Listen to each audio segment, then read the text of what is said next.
ተጋፉል ዘንጋ ማለት ወይም ችላ ማለት ነገሮችን ሁሉ እንዲኖር የሚያደርገው ይሄ ሁሉ ባልና ሚስት 10 ልጅ የሚወልደው 20 ልጅ 15 ልጅ ወለደው ይሄ ሁሉ ልጅ የሚወልደው ይሄን ሁሉ አመት 50 ዓመትም 40 ዓመትም አላህ እንደሰጣቸው የሚኖሩት ሳይጣሉ ቀርተው አይደለም፣ ግጭት ሳይፈጠር ቀርቶ አይደለም፣ በችላ በማለት ነው፣ አለፍ በማለት ነው፣ ተወት በማለት ነውና ተወት ካላደረገ የሚመጡት ውጤቶች ሰልብያቶቹ ከባድ ናቸው።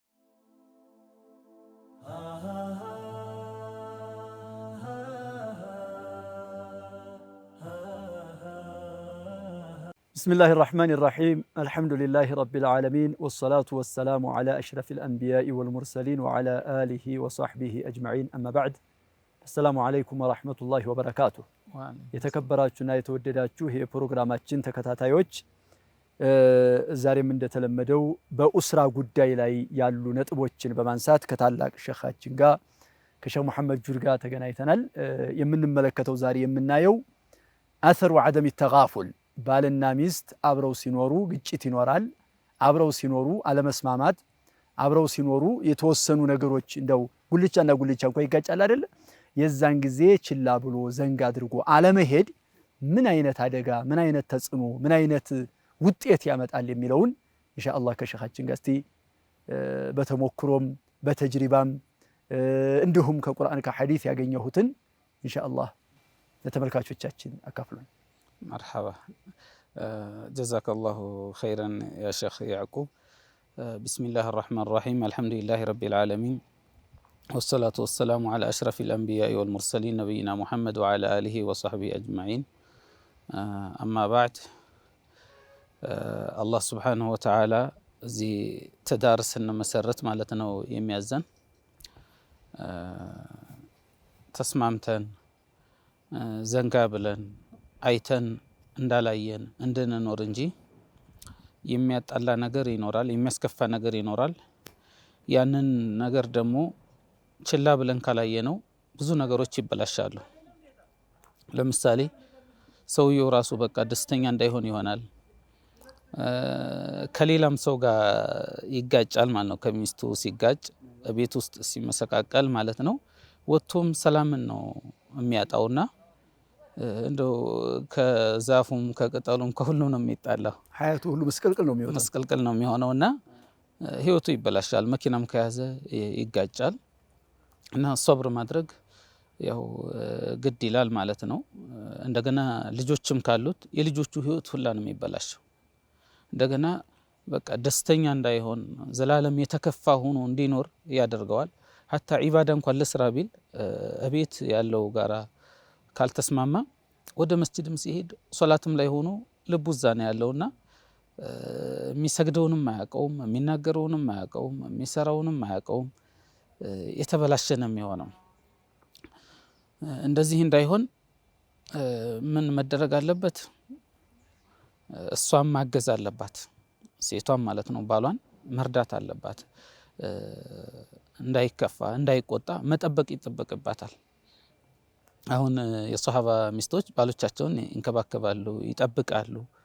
አሁን ለምሳሌ አስማን ብንወስድ አስማ የአቡበክር ልጅ ባሏ ዙበይር ነው፣ የነቢያችን ሰለላሁ ዐለይሂ ወሰለም ያክስታቸው ልጅ። ቀናተኛ ነው። ሐዲሱ የቡኻሪ ሙስሊም ላይ ነውና አንድ ቀን መንገድ ላይ አግኝተዋት እሷ የሄደችው የተምር ነዋ ማለት ነው። የተምር ተበልቶ የተጣለውን ፍሬውን ለግመሎች ለፈረሶች ለማንጣት ነው ሄደችውና መንገድ ላይ ነብያችን ሰለላሁ ዐለይሂ ወሰለም አገኟት። ሰው ነበረ ሌላም ኢኽ አሉ ግመሉን ነይ ውጪ ከኋላ ብለው ሲላት فذكرت غيرتك አንተ ቀናተኛ እንደሆንክ ስለማቅ ባሌ ከሚቀየምብኝ ብላ እንትን አለች። እሷ ያው ከወንዶች ጋብሬ ለመሄድ ቀራለኝና ተሸክሜ እዛ መዲና ደረስኩ አለ። ለባሏ ስነግረው ለሐምሉኪ ነዋ አሸዱ علي من ركوبك አንቺ በራስሽ ተሸክመሽ ፍራፍሬውን ያመጣሽው ለኔ በጣም ይከብደኛል፣ ከነሱ ጋብረሽ ብትሆኝ ምን ችግር አለው? ነብያችን ሰለላሁ ዐለይሂ ወሰለም አይደለም ወይ? አሁን ባሏ አይቆጣትም ነበር። አንደኛ ነብያችን ሰለላሁ ዐለይሂ ወሰለም ናቸው። አስማ ደግሞ ያው አጅነብይ እንኳን ባይሆን የአኢሻ እህት ናትና ባሏ እንዳይቀየምባት ብላ እንደው ደስ እንዲለው ብላ በእግሯ መጣች ማለት ነው። እና ብዙ ጊዜ ሴቶችም ትልቅ ቦታ አላቸውና መጠበቅ አለባቸው። ሌላም እንደዚሁ ሙስሊም ላይ ያለ ሐዲስ ትዝ ይለኛል። አሁንም አስማ ማለት ነው። አስማ ያው ለሃ አቅሉን ጥሩ አስተሳሰብ ያላት ሴት ናትና አንድ የሆነ ፈቂር መጥቶ እዚህ እናንተ ደጅ ላይ ቀያችሁ ላይ እቃ መሸጥ ፈልጌያለሁ አለ። አነ ረጁሉን ፈቂሩን ለው አቢዑ ፊ ዲሊ ዳሪኪ ብሎ አላት። አይ ባሌ ቀናተኛ ነው፣ ባሌ ሲመጣ እሱን ጠይቃለች። እኔ አልፈቅድም። አሁን ባሏ ሲመጣ በኋላ እንዴት ነው ያ ኡም አብዲላህ አለ ለው አቢዑ ፊ ዲሊ ዳሪኪ ብሎ ሲጠይቃት ማ ፊል መዲነቲ ኢላ ዳሪ ብላ መለሰች። ከኔ ቤት ውጭ ሌላ ሰፈር የለም ማለት ነው፣ ሌላ ቦታ ሄዳ አትሸጥም? ከዛ እሱ ደግሞ ባልየው ምን አለ? ሀዳ ረጁሉን ፈቂሩን ምን ችግር አለው እኛ ደጅ ቢሸጥ አለ። ስራው ተሰራ መጀመሪያ ተሰራ። እና ከሴቶችም ባሎቻቸውን መጠበቅ አለባቸው። የወንዱ ብቻ አይደለም የሚጠፋው፣ የሴቷም ህይወት ነው የሚበላሸው፣ ከሷ የተገኙትም ልጆች ነው የሚበላሸው፣ የቤተሰቡ ነው በስራቸው ብዙ ስለሚኖር ተጋፉላማ ችላ ጥፋትን አይቶ እንዳላየ አለመሆን በቃ ያው ሰማይ መሬቱ ነው የሚቃውጠው ነው የሚባለውና ከሁለቱም ይጠበቃል። ሁለቱም መቻቻል አለባቸው፣ ሁለቱም መጠባበቅ አለባቸው። እያንዳንዷን ትንሿን ትልቋን እንትን እያደረጉ ነገሩን ከፍ ካደረገው የባሰ ችግር ነው የሚገጥመው። አንዳንድ ጊዜ አሁን ወንዶች ወይን ውሃ ስጭኝ ይላል ወይ እንደዚህ ይፈልጋለህ ይላል። እሷ ደግሞ የዛን ጊዜ ላይመቻት ይችላል፣ ሊያማት ይችላል፣ ሊደክማት ይችላል። ትናንሹን ነገር እየለቃቀመ ወንድ እንትን የሚያደርግ ከሆነ ያው ላደጋ ይጋለጣሉ፣ ሁለቱም ላደጋ ይጋለጣሉ። ለዚህ ብሎ እኮ ሙአዊያ ረዲየላሁ ዐንሁ የግሊቡሁነ ሊአሙ ብሏል። የግሊብነ ልኪራም ወየግሊቡሁነ ሊአሙ። ትላልቅ ሰዎች ሴቶች ያሸንፏቸዋል፣ ጀግኖች ሴቶች ያሸንፏቸዋል። እነሱ ሴቶችን ደግሞ ማለት ነው እዚህ ግባ የማይባል ወንድ ማለት ነው ያንቀጠቅጣታል፣ ያሸንፋታል። ለምን? ትላልቆች ተጋፉል ስለሚያደርጉ ስለሚችሉ፣ አይተው እንዳላዩ ስለሚሆኑ፣ ሰምተው እንዳልሰሙ ስለሚሆኑ እና ከሁለቱም በኩል ያው መጠባበቅ ያስፈልጋል ብዬ ነው የምለው። ጀዛኩሙላሁ ኸይረን። ያው ባልና ሚስት አብረው ሲኖሩ መጀመሪያ ላይ መግቢያችን ላይ እስካሁንም እንዳልነው ግጭቱ ምንም የሚጠበቅ ነው። ሐታ የነቢዩ ዓለይሂ ሰላቱ ወሰላም ባለቤቶች እንኳ ተሰብስበው በወጩ ጉዳይ በምኑ ጉዳይ ብዙ ነገር እንትን ብለዋቸዋል። ነቢዩን ዓለይሂ ሰላቱ ወሰላም ዑመር ኢብኑል ኸጣብ ሄደው ልጃቸውን የሰደቡበት እንትን ያሉበት፣ አቡበክርን ሲዲቅ ልጃቸውን የመቱበት፣ አይሻን እንትን ያሉበት ብዙ ቀضያዎችና ቀضያዎች አሉና ተጋፉል ዘንጋ ማለት ወይም ችላ ማለት ነገሮቹን ሁሉ እንዲኖር የሚያደርገው ይሄ ሁሉ ባልና ሚስት 10 ልጅ የሚወልደው 20 ልጅ 15 ልጅ ወለደው ይሄ ሁሉ ልጅ የሚወልደው ይሄን ሁሉ አመት 50 ዓመትም 40 ዓመትም አላህ እንደሰጣቸው የሚኖሩት ሳይጣሉ ቀርተው አይደለም፣ ግጭት ሳይፈጠር ቀርቶ አይደለም፣ በችላ በማለት ነው፣ አለፍ በማለት ነው፣ ተወት በማለት ነውና ተወት ካላደረገ የሚመጡት ውጤቶች ሰልብያቶቹ ከባድ ናቸውና አተሩ አደም ተጋፉል ብለን የጀመርነውም ችላ ያለ ማለት ያለ መዘንጋት ወይም ደግሞ ቻል ያለ ማድረግ አደጋው ከባድ ነውና ብሎ አላቃቸው ተቆራርጦ ችላ ወደ መፋታትም ደረጃ ነው የሚደርሱትና ይህንን አደጋ ለመጠበቅም ሆነ ለመጠንቀቅም ሆነ የሚያስፈልገው ባልና ሚስት ሰምቶ እንዳልሰማ አይቶ እንዳላየ ከበድ ያላሉ እስካልሆነ ድረስ በዲን ዙሪያ እስካልሆነ ድረስ የሶላት ጉዳይ እንግዲህ ሶላት ሳሰግድ የሷ ሱብሂን ምተኛ እንደዛ ከሆነች ይሄንን አይደለም እያልን ያለ ነው። እኛ ሊረዱልን የሚገባው ነገር ተከታታዮቻችን የአላህ ዲን ሲጣስ ችላ በላት አይደለም። አለባበሷ ስርዓት ወጥ ሲሆን ችላ በላት ተዋት አይደለም። ሶላት ስታሳልፍ ተዋት አይደለም። እኛ እያልን ያለ ነው በባልና በሚስት ጉዳይ ላይ፣ በወጮች ጉዳይ ላይ፣ በምን ጉዳይ ላይ ሁሉም ሰው ጎረቤት ያምረዋል።